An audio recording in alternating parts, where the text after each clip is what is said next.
food nerd. I just can't help myself. Full on food nerd. We're gonna pull into Malanga's. We're gonna see what we can get. Like I said, after some corn and some chili peppers, some tomatoes.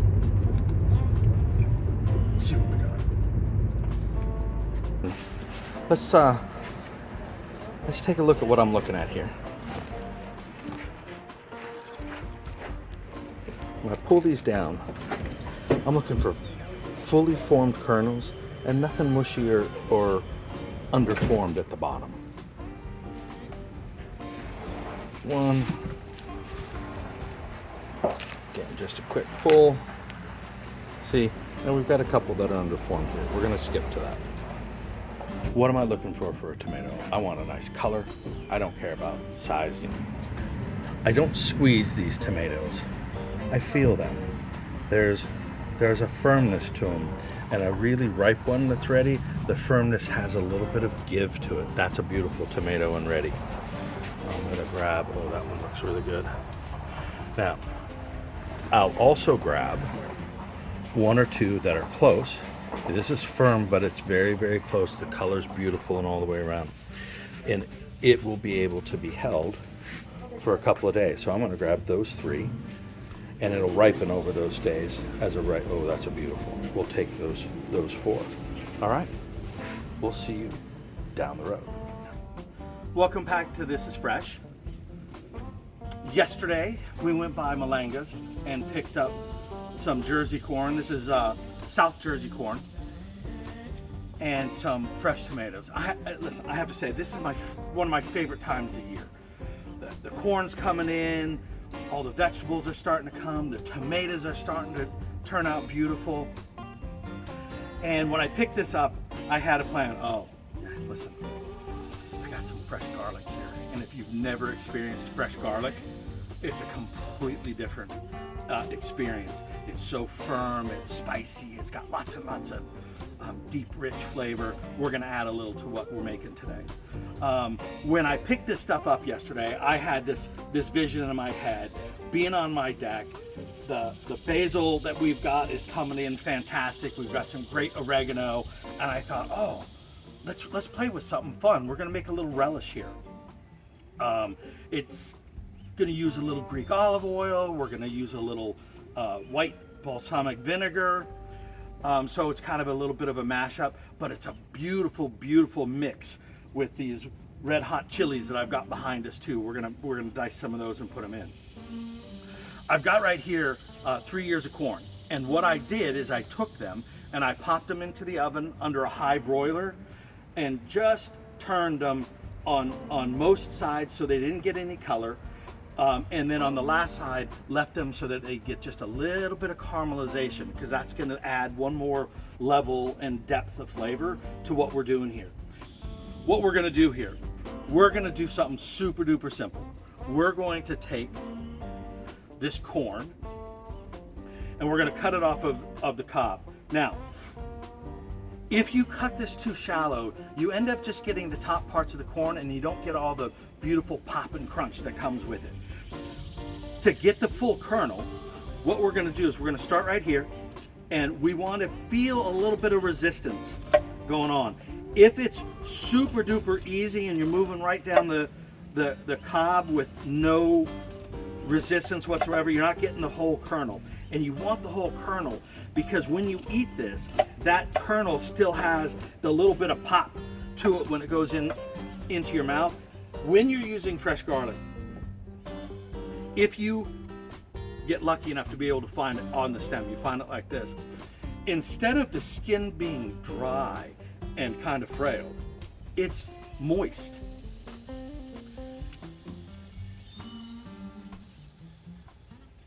And has a completely different texture to it. When you peel it, you notice it peels. Well, that was just kind of silly. I dropped my beautiful garlic on the floor. So I'll just get another one. And as I was saying, when you peel it, the skin is no longer dry. has a lot of moisture to it, and it peels off nicely. We're gonna get to that garlic in a minute. I said yesterday,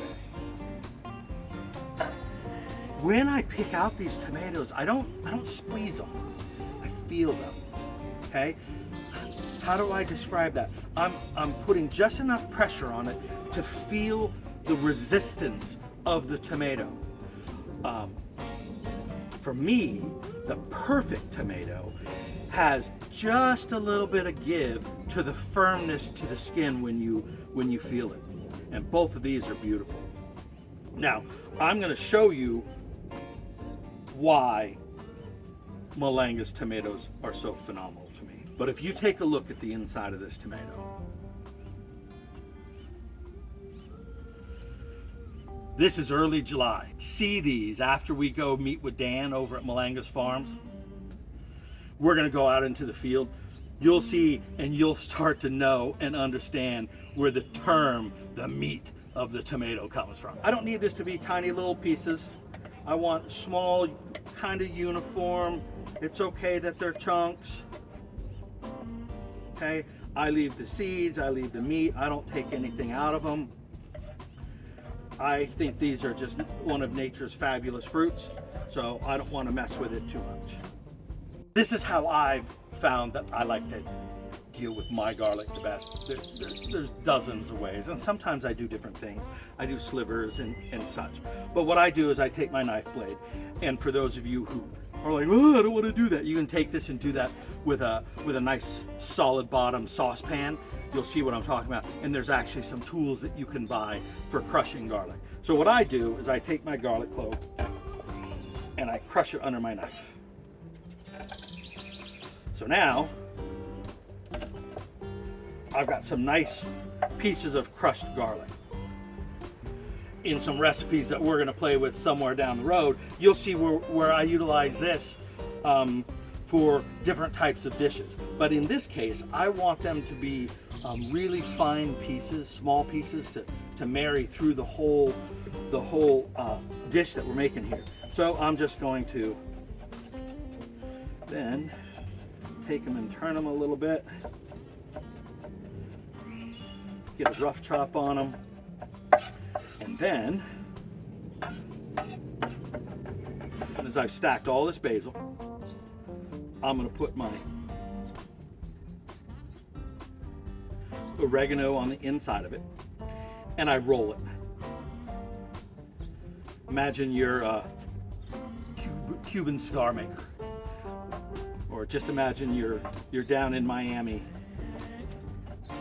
or Tampa making cigars.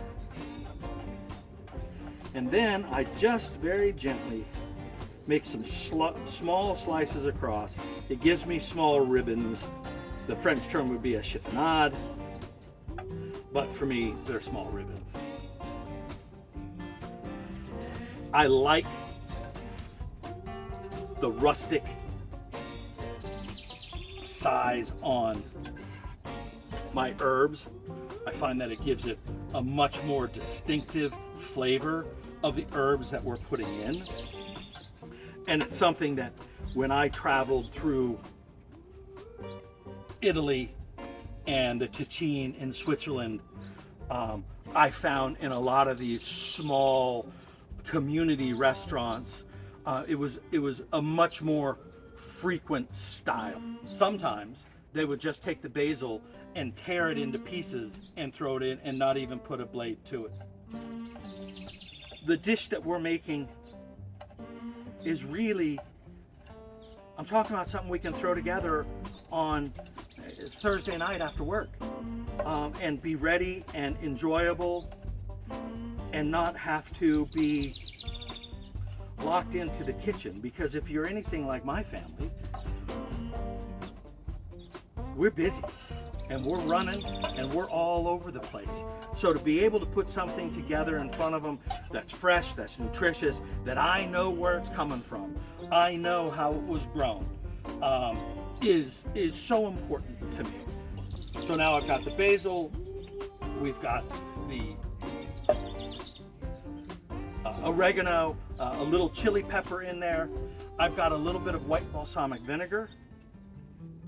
It is gonna be a cooker here in New Jersey today on the 4th of July. So this is going to be a refreshing little addition to our meal. I'm gonna take some fresh ground pepper, and you'll find I use fresh ground pepper all the time. I use more pepper than I do salt, which is probably slightly unusual, but I enjoy it. It gives this deep earthiness that I enjoy tremendously. I became a massive fan of Greek olive oil, but this was the introduction to me to Greek olive oil. And if you can see that, look at that beautiful color. Deep, rich.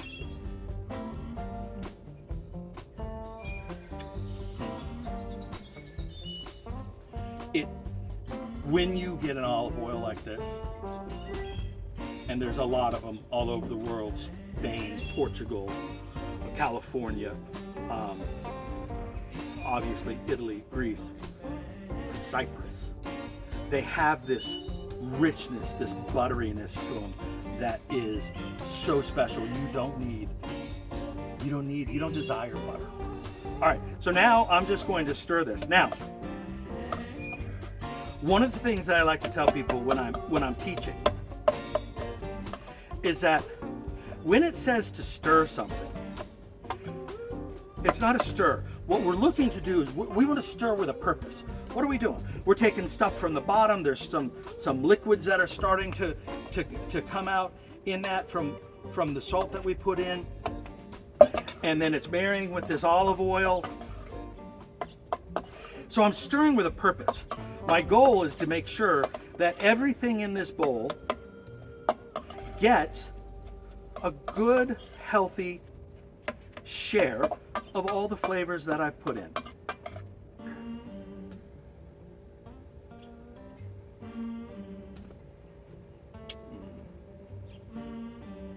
Wow.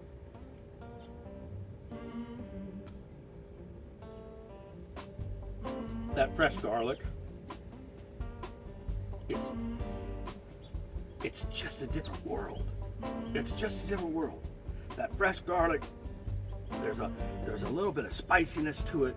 There's deep earth tones. No salt, no nothing. The little bit of the chili at the back end. You know, when I put this in my mouth, I've got the flavors of the tomato and the herbs. And then as I start to bite, the corn starts to come in with its sweetness. And the garlic is starting to then cover your tongue, and last, these chili peppers just lightly tickle your tongue. This isn't something that, you know, for a chili head is going to make them all excited, but for somebody who likes that mild tickle on their tongue, phenomenal. This is going to get served with dinner. I hope you enjoyed some of the tips that I've got. If you find that you'd like more, or you'd like to see some content, put some messages down below. If you like the content, please hit like, smash that subscribe. It really helps us out in being able to reach more and more people, and share it. There's a lot more to come. Especially this time of year, there's some phenomenal things for us to get. This is fresh. Have a great day.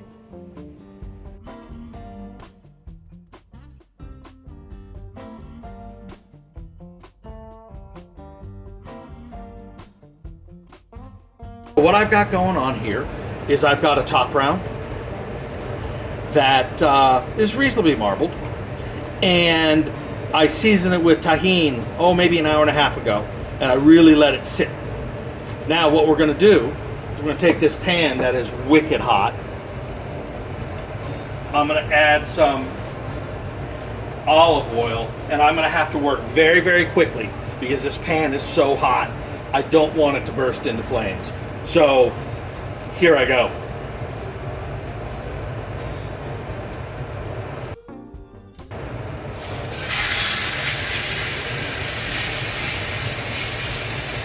Or I'm watching to make sure that this pan doesn't get dry underneath the tahini. Because the moment it starts to get dry, you're going to start to carbonize. And then everything is going to have a burnt flavor to it. And we don't like that. Now, one of the secrets when you're buying a top round, a chuck, it is that when you cook it, listen, if you absolutely love well done, that's how you like your meat, that is what it is. But for those of you who don't, and you want your meat to be tender, you don't want to overcook this. We want to serve this rare to medium rare. When this gets ready to certainly turn, I'm going to start seeing a little bit of perspiration on the top of this meat.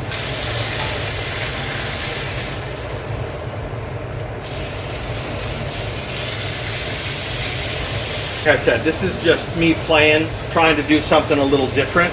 I had the tahini sitting there. My wife was putting it on some mango slices this morning, so it just had to be sitting there. And I thought, what the heck? Let's give it a try. In my last video, I talked about pooling. I'm starting to see just a tiny bit. I'm going to wait a little bit more because that's rare. When I start to see just a tiny bit more, I'm going to know that I've got a medium rare to rare.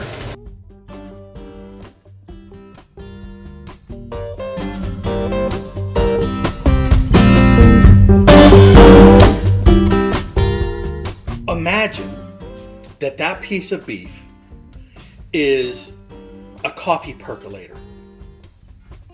With a coffee percolator, for some of you who are too young to know what that is, was a coffee pot that you put on the pot, and as soon as the water started to boil, it came up through a tube, and it would percolate off of a little glass tube on the top, and it would disperse hot water across the coffee grounds, and you'd end up with a pot of coffee. Well, that's kind of the same thing here. Inside that meat, as we cooked it, the juices start rushing around, moving through. You know, what happens to molecules when they get hot? They move more quickly. So when we take that off of the heat, the juices in there are percolating, they're rushing around. And if we take this and cut it immediately, we're going to have some beautiful color, but all of the juice is going to run out onto that plate. By letting it rest, we're allowing those juices to redistribute across that piece of meat and settle back into the cells so that when we slice it, we've got a nice juicy piece of beef. It's a really important process.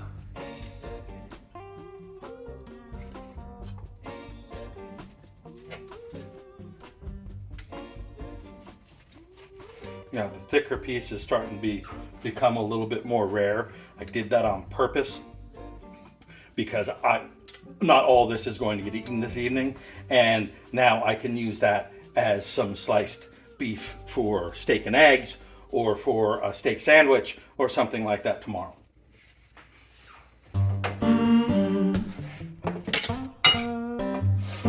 Now I'm draining this corn relish just a little bit. But then we'll drizzle just a little bit.